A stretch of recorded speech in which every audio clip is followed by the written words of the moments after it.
The biggest adventure you can take is to live the life of your dreams. और इसी adventure trip पर अपने talent का लोहा मनवा रहे एक खास गेस्ट से मैं आज आपकी मुलाकात करवाऊंगी। Hi, I am Tanvi Sinha and welcome to the show Filmi Basti. We have with us today a very talented Bollywood singer and National Award nominee Arun देव यादव। आपका बहुत बहुत स्वागत है Arun ji. Thank you so much, बहुत बहुत शुक्रिया तन्वी जी, अपने इस खास समय का हिस्सा बनाने के लिए बहुत शुक्रिया। अरुण जी, आपने कंगना रनौत और राजकुमार राव स्टारर मूवी जजमेंटल है क्या में गाया है। आपका जो सॉन्ग आया था पारा पारा, सभी ने सुना, काफी ज्यादा उसको सराहना मिली। आपने इसके अलावा कई सारे एल्बम्स भी किए हैं, आपकी आवाज बहुत पसंद की जाती रही है। हम आपसे आज आपकी जर्नी के बारे में थोड़ा सा जानना चाहेंगे और साथ ही आपसे बीच बीच में हम कुछ गाने भी सुनना चाहेंगे। सबसे पहले तो अरुण जी, सबसे पहले आप हमें बताएं कि झारखंड के आप जमशेदपुर से हैं। आपने एक म्यूजिक शो के जरिए म्यूजिक वर्ल्ड में एंट्री की थी, फिर उसके बाद आप उसके विनर भी रहे। आपने एक नेशनल प्लेटफॉर्म पर भी एक शो में पार्टिसिपेट किया। आपकी जर्नी कैसी रही, इस जर्नी के बारे में हमें बताएं। पहले तो मुझे बहुत खुशी हुई और बहुत सरप्राइजिंग है कि आपने आधी जर्नी जान ली है मेरी, और बहुत ही इंफॉर्मेशन आपने जो दिया बड़ा ही अच्छा लगा कि कोई जानता है आपकी जर्नी के बारे में, क्योंकि यहाँ पे मेहनत तो सभी करते हैं लेकिन पता चलना चाहिए। तो ऐसा है कि संगीत से मेरा लगाव जब मैं क्लास 3-4 में था तब से ही शायद शुरू हुआ, और जिस तरह से आमतौर पे बच्चे गुनगुनाते हैं, गाते हैं, तो मैं भी गाने लगा था। तो एक गाना था मैं कोई ऐसा गीत गाऊं, यस बॉस फिल्म का, वो काफी पुराना था, शाहरुख खान जी का। जी। तो वो मैं गा रहा था और मेरे बड़े भाई साहब जो थे, सबसे बड़े वाले भाई हैं, तो उन्होंने कहा कि अरुण, मतलब उन्होंने ऐसे ही बताया, उन्होंने पता नहीं, उन्होंने वो नोटिस कर लिया। उन्होंने बोला तुम गाते क्यों नहीं हो, अच्छा है, मतलब गाओ। तो suddenly it took me somewhere, like it gave me that start and pinch। तो धीरे धीरे मैं गाता गया और मुझे ऐसा लगा कि नहीं, संगीत एक ऐसी चीज है जो मेरे अंदर है, जो जिससे मैं बहुत कनेक्टेड हूँ, बहुत अच्छा फील करता हूँ इसे करके। तो उसी तरह से बचपन से ही फिर स्कूल के कॉम्पिटिशन्स में हिस्सा लेना। और जी। मुझे आज भी याद है, सबसे पहला जो कंपटीशन था स्कूल के म्यूजिकल टैलेंट कॉन्टेस्ट का, उसमें बहुत ही कांपते कांपते मैंने एक गाना गाया था, वो मोहम्मद रफी साहब का तेरे मेरे सपने। तो वो मतलब गाया मैंने क्योंकि वो पहली बार है और माइक पे हम जा रहे हैं, तो लिटरली मैं शिवर कर रहा था। तेरे मेरे सपने अब एक रंग, अभी तो मैं उसे बता भी सकता हूँ, पता नहीं उस पर कैसा गाया था मैंने। और मुझे वो कॉन्सोलेशन का छोटा सा वो एक शील्ड, वो मिला था, और उस पे भी मैं रो रहा था कि मुझे मतलब कुछ मिला नहीं, मतलब ऐसा। तो एक इनोसेंस थी, बट वो शुरुआत हो गई थी। फिर करते करते करते स्कूल के काफी कॉम्पिटिशन्स में धीरे धीरे मैं जीतता गया, और एक एक एक कॉन्फिडेंस आने लगा कि नहीं, ये चीज ऐसी है जो मुझे करना है। क्या आपने और पढ़ाई प्रोफेशनल रहती है। ट्रेनिंग ली थी इसमें?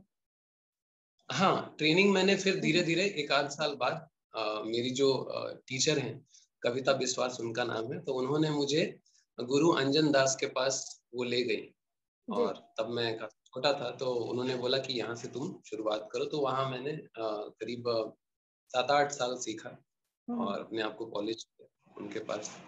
फिर धीरे धीरे करते करते स्कूल के कंपटीशन से मैं निकला, और ऑडिशंस का सिलसिला शुरू हुआ। जब रियलिटी शोज आते थे तो बहुत ही गजब की एक्साइटमेंट रहती थी कि यार रियलिटी शो मतलब एक वन स्टेप टू फेम, ऐसा कुछ बिल्कुल। फीलिंग सबके साथ। जबकि देखा जाए तो उसमें भी बहुत ट्रेंड और बहुत ही आपका एक लेवल होनी चाहिए, बट वो एक्साइटमेंट ही इतनी होती है कि लोग तैयारी उतनी नहीं करते हैं, लेकिन you know they want to be on TV. That was the craze. तो मैं भी गया, जाता गया, लेकिन अच्छा गा के भी कई कई बार मुझे वापस आना पड़ता था। वो ऑडिशंस की लाइन 2-2 हजार की, 3-3 हजार की, इतने लंबे, और बहुत ही वो टायरिंग होता है, बहुत ही वो। बट एक मन में रहता है कि नहीं, एक चैनल में आना, और बड़ा ही अच्छा लगता था। तो काफी रिजेक्शंस हुए, काफी बार निराशा हुई, कई कई बार मैं 10-10, 12-12 किलोमीटर पैदल चल के वापस आ जाता था घर, उस निराशा में कि क्यों नहीं, शायद मुझ में ही कमी है या क्या है। लेकिन मेरी माँ ने 2011 में, मेरी माँ इस दुनिया में अभी नहीं रही, 1 साल पहले ही माँ का निधन हुआ, लेकिन वो मेरी असली सोर्स थी, वही मेरी एक इंस्पिरेशन आज भी है संगीत के लिए। उन्होंने कहा कि बेटा, उन्होंने भोजपुरी में बोला कि बेटा तू हिंदी में बड़ा गावे ले, तू भोजपुरियों में गाओ, अपन मातृभाषा में गा, तो इहू में ट्राई कर। तो हम बोले कि ठीक है करते हैं, क्योंकि हालांकि मेरे अंदर एक भोजपुरी खून है, एक बिहारी एक ओरिजिन है, जी लेकिन जी हम शहर में रहते थे और बॉलीवुड गाना और हिंदी सिनेमा के प्रति ज्यादा मेरा एक ये था। बट हाँ, मेरे अंदर वो एक फोक और भोजपुरी को लेके वो अंश था, जबकि गाने मुझे मालूम नहीं थे जी जी। मेरे पास। तो मैं ऑडिशन में यूं ही चला गया और वहां जाके मुझे लॉलीपॉप गाना आता था भोजपुरी में, और कोई एक निर्गुण या कोई एक फोक मैंने कुछ तैयार किया था बड़े ही कष्ट से, तो वो गाया।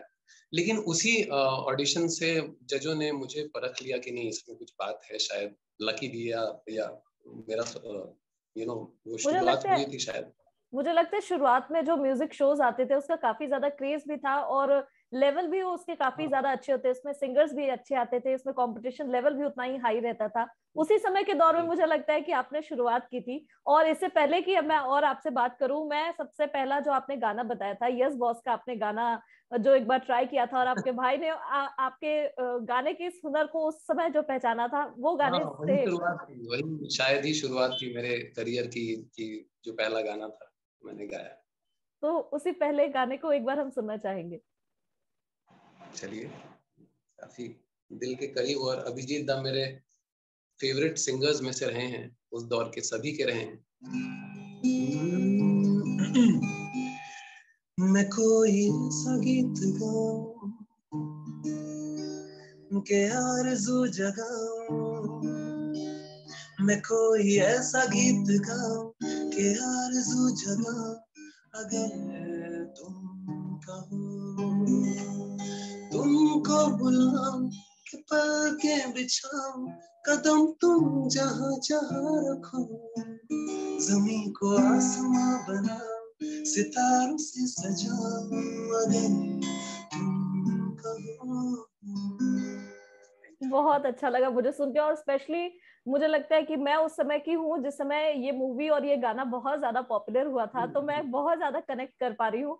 और इसमें जूही चावला ने जिस तरीके से एक्टिंग की थी, शाहरुख खान थे, और उसके साथ ये गाना। बेसिकली वो जो गाने होते थे, और जो 90s के बच्चे रहे हैं, जो हम रहे हैं, तो हम्म। उनके लिए म्यूजिक का प्यार, वो और वो सॉन्ग्स अब शायद ही वैसे क्लासिक्स नहीं बनते हैं, लेकिन उस दौर का मजा वैसा ही था, बड़ा एंड आई अच्छा था। होप कि मतलब आपके गाने को मेरी मतलब वॉइस क्वालिटी जो है रिकॉर्डिंग की वो कवर कर पा रही हो, शायद जस्टिस उतना नहीं हो पा रहा होगा, लेकिन मैं अपने सभी व्यूअर से यही कहना चाहूंगी कि आपके जितने भी सॉन्ग्स हैं मैं कोशिश करूंगी उसके जो लिंक्स मेरे पास प्रोवाइडेड होंगे मैं उसको अटैच कर दूंगी, ताकि आपके गाने को वो सही तरीके से सुन पाए, और ये जो जस्टिस मेरे शायद रिकॉर्डिंग में नहीं हो पा रहा है वो हो सके अरे और नहीं। वो अप्रिशिएट कर सके। जी, आप अपनी माता जी के बारे में बता रहे थे, और मुझे पता है कि वो जहां भी हाँ, होंगी तो कभी बहुत खुश हो रही होंगी कि आपने एक मुकाम हासिल कर लिया है। और जो आपने बताया था कि आप अपने करियर की शुरुआत, मतलब एक तरह से कहे कि आपको उन्होंने ही निर्देशित किया कि अगर आप भोजपुरी से शुरुआत करते हैं तो वो एक जी, स्टेप्स की तरह बन सकता है आपके लिए। आप बता रहे थे आपने जो शो में तो पार्टिसिपेट किया। जी जी, तो मेरी माता जी ने उस वक्त बताया था भोजपुरी के बारे में कि बेटा इसी से शुरुआत करो या इसमें भी ट्राई करो, ये उनका हम्म। कहना था, तुम इधर उधर करते हो।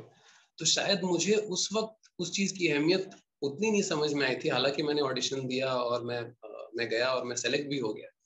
फिर मैं दिल्ली गया, वहाँ नोएडा में फिल्म सिटी में हमारी शूटिंग शुरू हो गई, जहाँ महुआ चैनल की शूट्स होती थी। तो सब पहली पहली बार हो रहा था, और तमाम हजारों लोगों में से कुल सेलेक्ट होके 35 लोग टीवी राउंड में गए, जिसमें मैं भी था। और धीरे धीरे ये, तो मुझे ना पहली बार ये एहसास हुआ कि नहीं, मैं कहीं ना कहीं मेरा मेरा लंबा जाना लिखा है, मतलब क्योंकि बहुत सारे ऑडिशंस मैंने दिए थे और सब में रिजेक्शंस, किसी में भी आगे बढ़ ही नहीं पाता था, मतलब टीवी राउंड तक वो जा ही नहीं पाता था, और बहुत सारे प्रोसीजर्स बहुत क्रिटिकल होते थे, या वो समझ में आने जैसे नहीं रहते थे। लेकिन इसमें होता गया, मैं आगे बढ़ता गया, तो एक ऐसा लगा कि नहीं, शायद मैं जीत जाऊं, मतलब ये फीलिंग आई थी मेरे अंदर। जी जी। बट ये कहना बहुत मुश्किल था, बहुत टफ कंपटीशन था, तमाम अच्छे अच्छे सिंगर्स आए थे, और जो एकदम खांटी भोजपुरी वाले आए थे, तो उनके साथ compete करना और सुरों का महासंग्राम हमारे शो का नाम था। तो वो basically totally musical, totally Bhojpuri show था, लेकिन उसमें हम अलग अलग एपिसोड्स में हिंदी भी गाते थे, कव्वाली भी होती थी और रोमांटिक तौर भी होता था। तो ये बहुत ही अच्छा जर्नी रहा मेरे लाइफ का, कभी ना भुला देने वाला एक पल था। तो मैं करता करता करता गया और उसके बाद देखिए मैंने शो जीत लिया।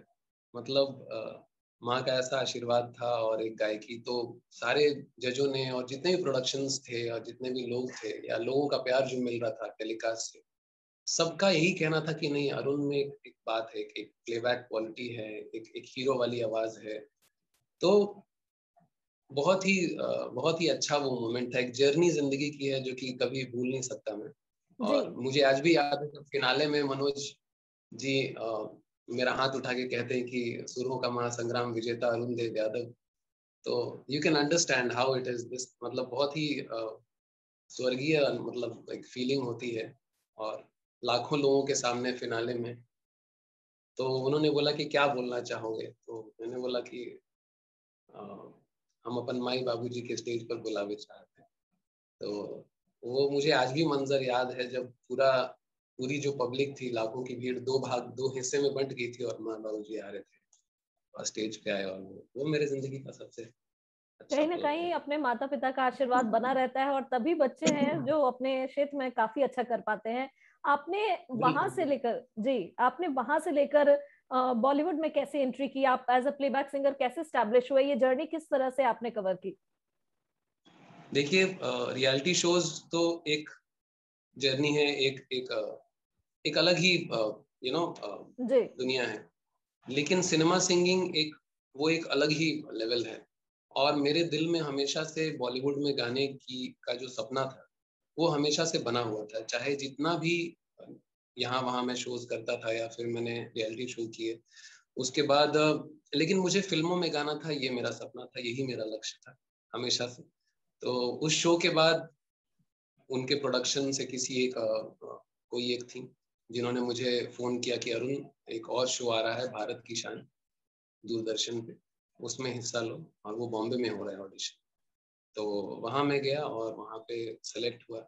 तो वहाँ नेशनल लेवल मुझे एक एक्नॉलेजमेंट मिला, जहाँ पे जी जतिन ललित थे, उषा उत्थुप जी थी, आनंद राज आनंद, मालिनी जी, और काफी बड़े बड़े लेवल के एकदम। तो बहुत ही अच्छा एक अनुभव था। वहाँ भी मनोज जी हमारे एंकर थे। तो वहाँ हिंदी गायकी थी टोटल। जी तो वहाँ मुझे एक नेशनल रिकग्निशन मिला और काफी प्यार लोगों से मिला। हालांकि मैं टॉप 4 टॉप 5 तक जाके फिर मुझे वापस आना पड़ा वहां से। लेकिन उस शो के बाद मैं फिर पीछे नहीं हटा, क्योंकि मैं बॉम्बे आ गया था और मुझे कहीं से भी बॉम्बे से वापस जाने का मन नहीं कर रहा था। मुझे ऐसा लग रहा था कि अब यहीं से फिर मैंने धीरे धीरे, पहले मैं दूर रहता था, अंधेरी और ये जो बॉम्बे की जो ऑफिसेज हैं, जो फिल्म की जो भी स्टूडियोज हैं, हम्म ये अंधेरी वेस्ट में है, और मैं रहता था नवी मुंबई में, जो कि काफी दूर है। तो मैं वहां से गिटार लेके और लोकल ट्रेन में भीड़ में आना जाना, रोज आना, फिर स्टूडियोज के दरवाजे वहां जा जाके फिर मैं कहता था कि मैं गाता हूँ, मुझे आप 2 मिनट सुन सकते हैं। तो वहाँ की दुनिया टोटली अलग थी मुझसे, और मुझे नहीं पता था कि क्या प्रोसेस होता है, कैसे। मेरे पास ना कोई कोई पहचान थी, ना कोई इंसान वहाँ पे था जिसको मैं बोलूँ जाके। मैंने इंटरनेट से नंबर्स निकाल निकाल के स्टूडियोज के मैं वहाँ पे जाता था। कहीं कहीं ऑफिसेज नहीं होती थी डायरेक्टर्स के, कहीं कहीं रहती थी, कोई सुनता था कोई नहीं सुनता था। जी तो जी इस तरह करते करते 16 में मैं ललित सर के ऑफिस गया जुहू में। और वहां भी 2-3 बार जाने के बाद, जब वो मिलते नहीं थे, और उसके बाद तीसरी बार मैं गया, तो वहाँ एक सज्जन बैठे हुए थे और खाना खा रहे थे। तो मैंने बोला कि सर मैं आया हूँ ललित सर से मिलने, अपॉइंटमेंट है, जबकि मेरी अपॉइंटमेंट नहीं थी। मैंने ऐसे ही बोला कि अपॉइंटमेंट कौन देगा मुझे। लेकिन मैं शो में था, ललित सर हमारे जज थे, तो कहीं ना कहीं वो कनेक्टिविटी हो जाती है अगर वो सामने रहते कि अरे अरुण, हाँ जानता हूँ ऐसे करके। तो वो लीड मेरे पास था। तो वहां गया और तो सब वो बोले कि नहीं, ललित सर तो अभी साउथ अफ्रीका गए हैं, एक शो है उनका, अपॉइंटमेंट थी, हाँ सर। अच्छा अच्छा अच्छा। मैं कुछ ऐसा कुछ हो रहा है कि मैं वहां से जा नहीं रहा हूँ, मैं वहीं खड़ा हूँ, मुझे ऐसा लगता है कि नहीं जाना नहीं है चाहे जो हो जाए। तो बड़े ही अच्छे, क्या कहूँ मैं, आज वो मेरे बहुत ही गुरु तुल्य बड़े भाई जैसे हैं। एंड उनका नाम था काशी कश्यप, जिन्होंने ललित सर को 25 साल असिस्ट किया है। अच्छा। दिलवाले दुल्हनिया ले जाएंगे, कुछ कुछ होता है, और बड़ी बड़ी फिल्मों में उन्होंने म्यूजिक में उनको असिस्ट किया, और बहुत ही अच्छे और प्योर हार्ट आदमी थे वो। तो उन्होंने बोला कि मैंने बोला कि सर मैं 2 लाइन सुना सकता हूँ आपको, अगर आप बुरा ना माने। पहले तो माफी चाहूंगा, आपके लंच टाइम में मैंने डिस्टर्ब किया। नहीं नहीं नहीं, गाओ गाओ। तो वो सुने वो। तो अ, मैंने 2 गाने गाए थे शायद, और अंग्रेज गाया था और कुछ ऐसे ही गाना गाया था। तो उन्होंने सुना और उन्होंने बहुत पसंद किया, तो बोला आवाज अच्छी है अरुण, आओ तो अंदर, एक एक गाना है देखो तो। और वो सीधे मुझे स्टूडियो के अंदर लेके गए। और जी। आप बिलीव नहीं करोगे, जब मैं स्टूडियो के अंदर घुसा और सब जगह पोस्टर्स और फिल्म फेयर अवार्ड और वो दिलवाले दुल्हनिया का वो जो एक जो बेल होता है जो गाय में बंधा रहता है, वो हाँ मेमोरियम हाँ। लगा हुआ है। और सारी चीजें ऐसा लगता था जैसे कि एक सपने जैसा है, और मुझे लगा कि नहीं, मैं मंदिर में घुस चुका हूँ, मतलब यही जगह है। जिंदगी भर की थकान और जो कहाँ कहाँ से मैं गुजरा था, चला था, कितने रिजेक्शंस, वो सारे मतलब एक फ्लैशबैक में आ रहा था, और लग रहा था कि नहीं बस ठहर जाना है यहाँ पे। तो उन्होंने एक गाना एक गवाया मुझसे क्लासिकल, और मुझे 5-10 मिनट लगा उसको तैयार करने में, लेकिन मैंने गा दिया। और क्या आप उन्होंने अभी बोला वो कि नहीं सुना अरुण। पाएंगे हमें, वो या जो आपने उनको शुरुआत में सुनाया था हाँ, उसमें से कोई? वो गाना तो खैर उनका कोई गाना था क्लासिकल बेस्ड, लेकिन हम्म। और अंग्रेज में कोशिश करता हूँ, बहुत ही पसंदीदा गाना है। और आवाज थोड़ी मौसम की वजह से खराब है, लेकिन कोशिश करता हूँ।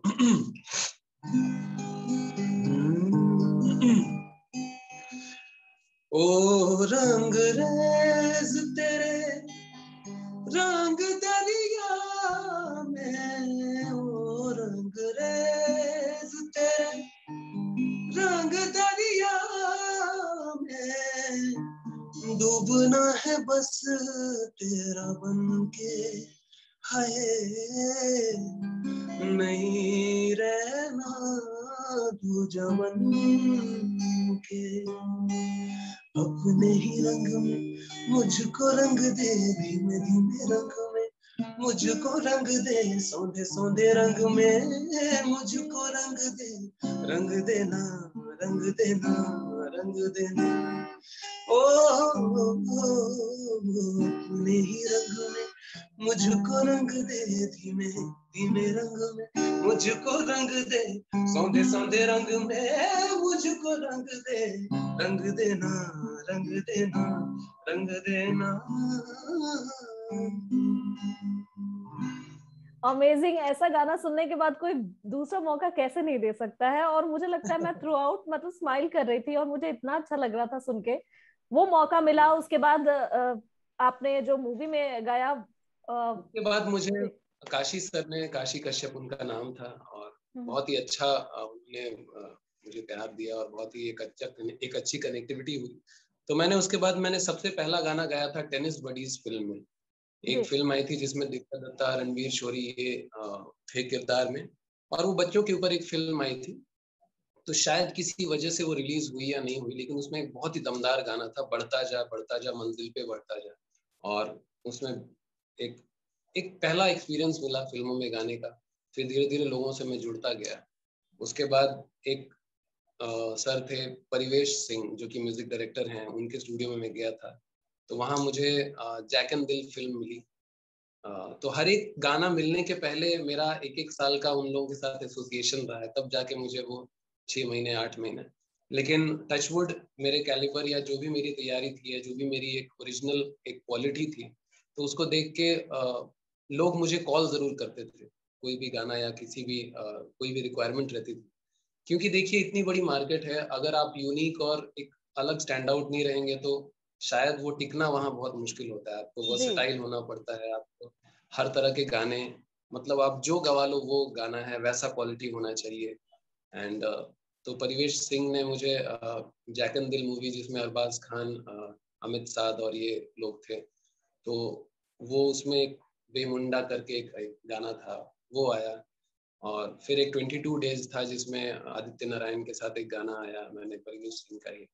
फिर जाके करते करते करते मैं कुछ यंग म्यूजिक कंपोजर्स से मिला, जो कि मेरे दोस्त जैसे ही थे, जो ऑडिशंस में अक्सर मिला करते थे।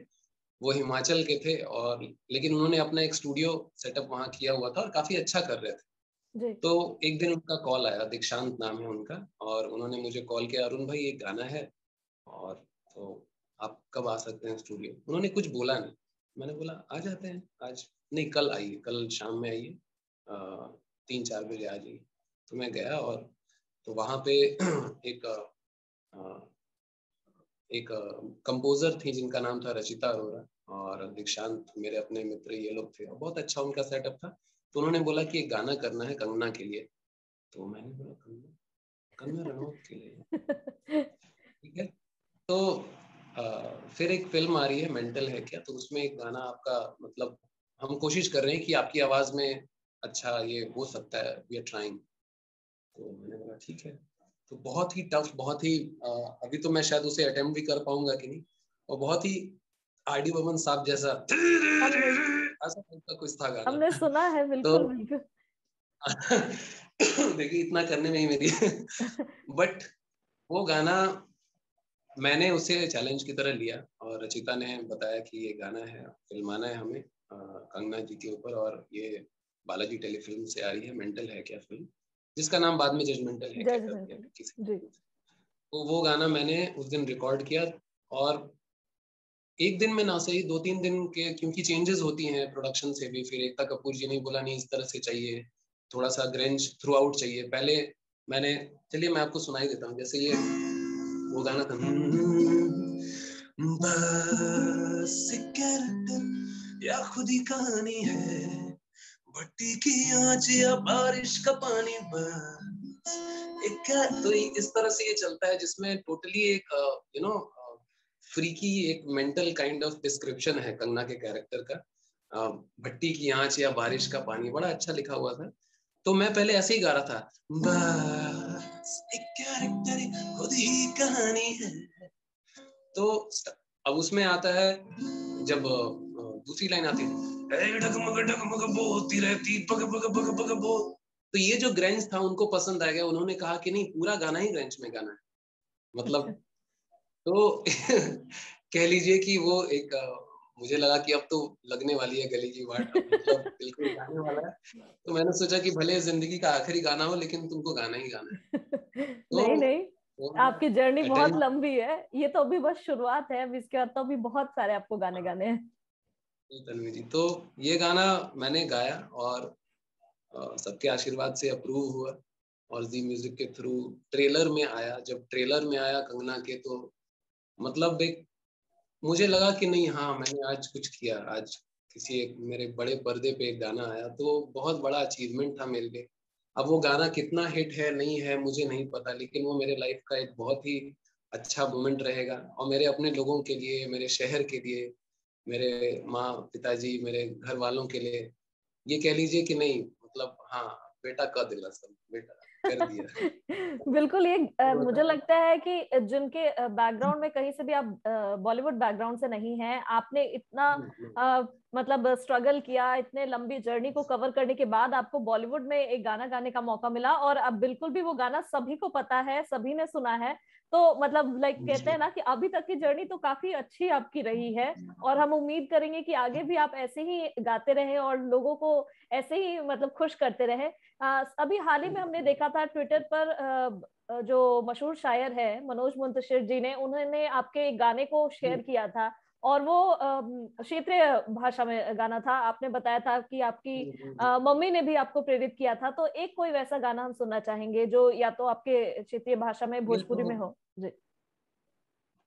ये तो ये मतलब ये जर्नी में बहुत बहुत खूबसूरत रही है। हालांकि कई कई लोग मिले, लेकिन मनोज जी से वो एक रिप्लाई मिलना, क्योंकि मैंने ये गाना फेसबुक में पोस्ट किया था, मतलब अपने एक मैंने एक सोशल मीडिया पे पोस्ट किया था ये गाना, और तो उनका डायरेक्ट मैसेज मुझे आया था कि इस नंबर पे व्हाट्सएप करिए, बहुत बढ़िया, इस नंबर पे व्हाट्सएप कीजिए, मैं अपने टाइमलाइन पे लगाऊंगा।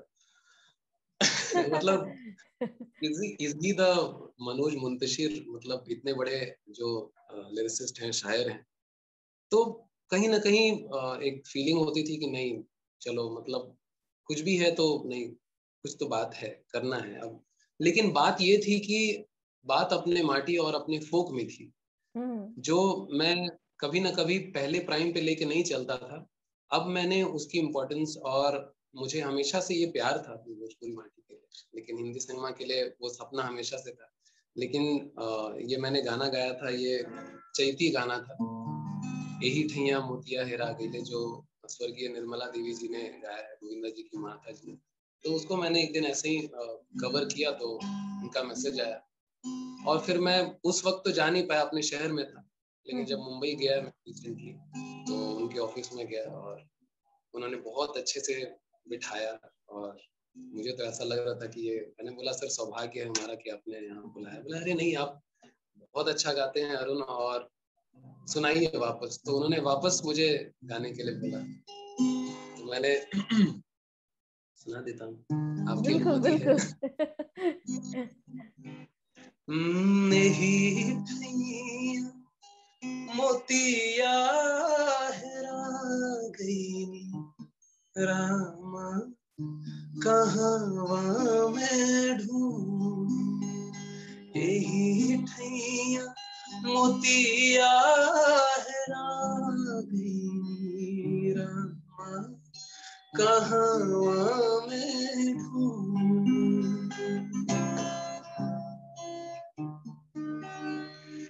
सासू से पुछानी, ननदिया से पुछानी, सासू से पुछानी, ननदिया से पुछानी, देवरा से पूछता लजा गई रामा, कहाँ मैं ढूंढूं,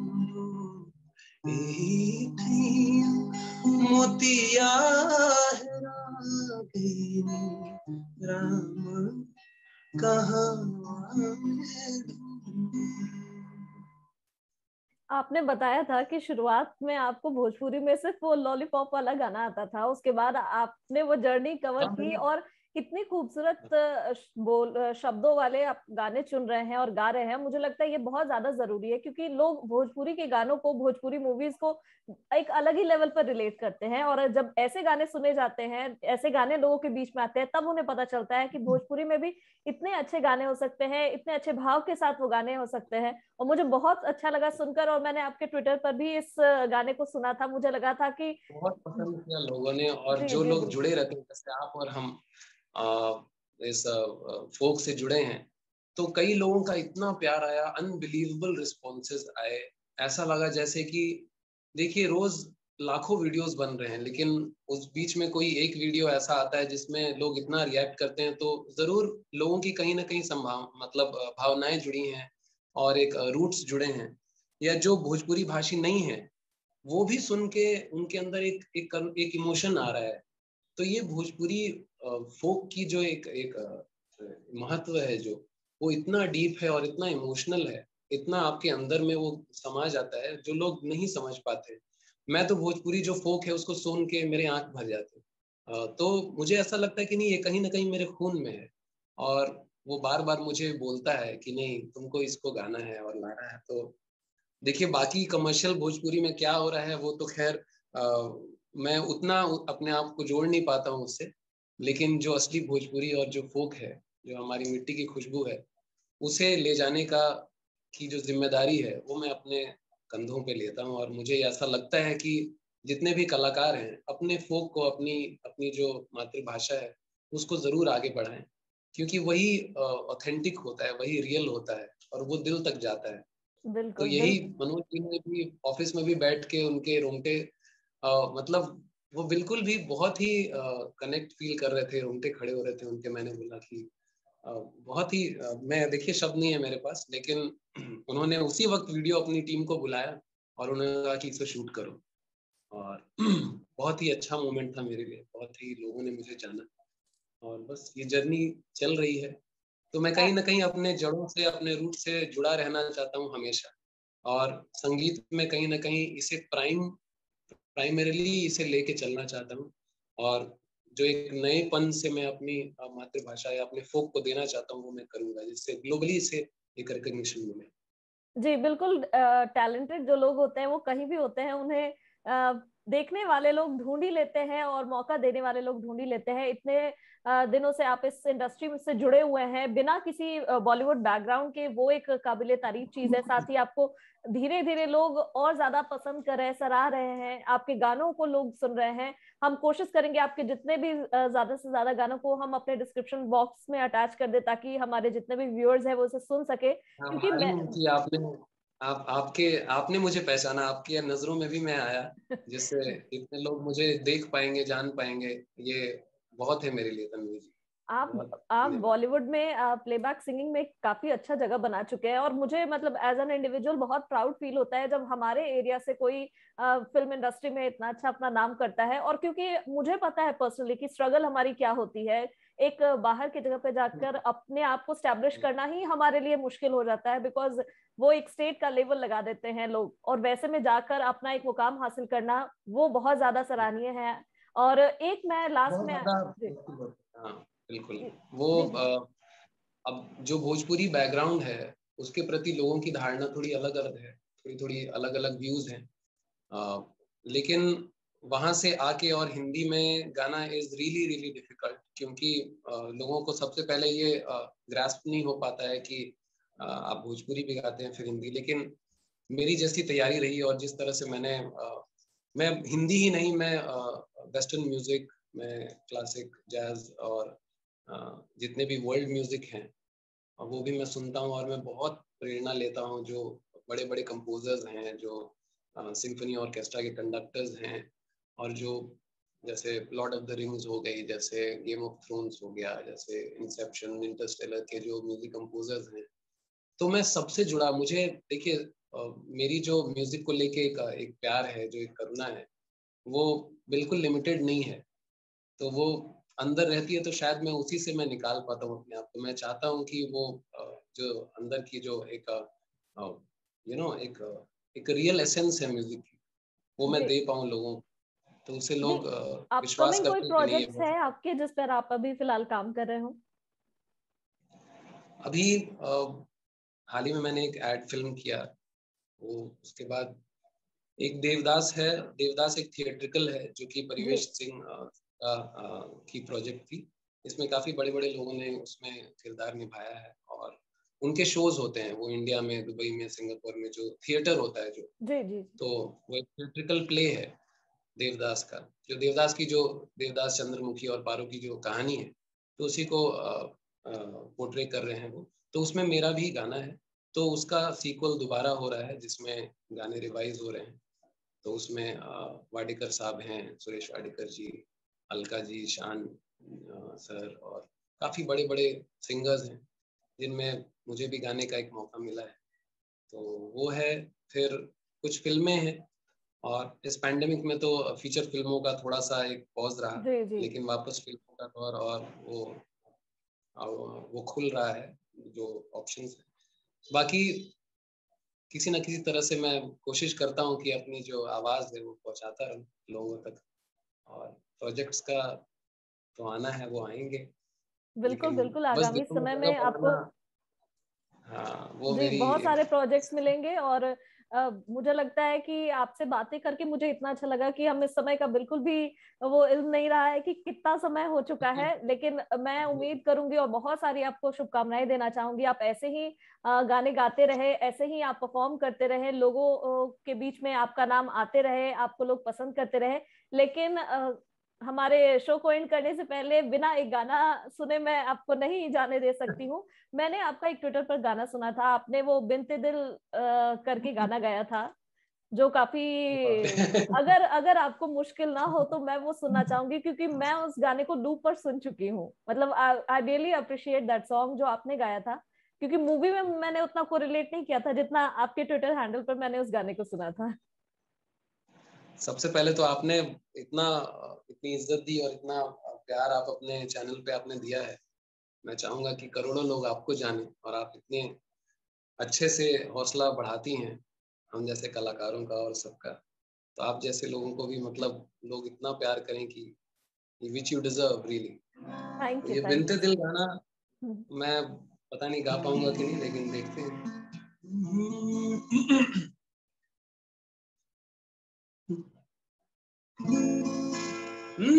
बिनते दिल मिसरिया में, बिनते दिल मिसरिया में, बिनते दिल मिसरिया में, बिनते दिल मिसरिया में,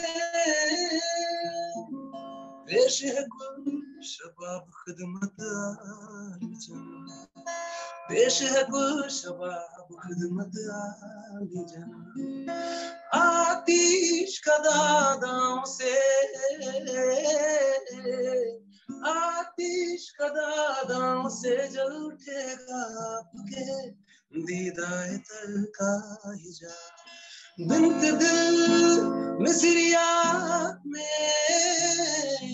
बिनते दिल मिसरिया में, बिनते दिल मिसरिया में, बिनते दिल मिसरिया में। गला भी बिल्कुल मैं तो गाने आपके सुनते रह सकती हूँ। Really thank you so much. आपने बिल्कुल बिल्कुल बिल्कुल, मुझे बहुत अच्छा लगा आपसे बात करके, and thank you so much, आपने इतना समय हमें दिया। Thank you so much Arun. Thank you so much Tanvi ji, thank you ji.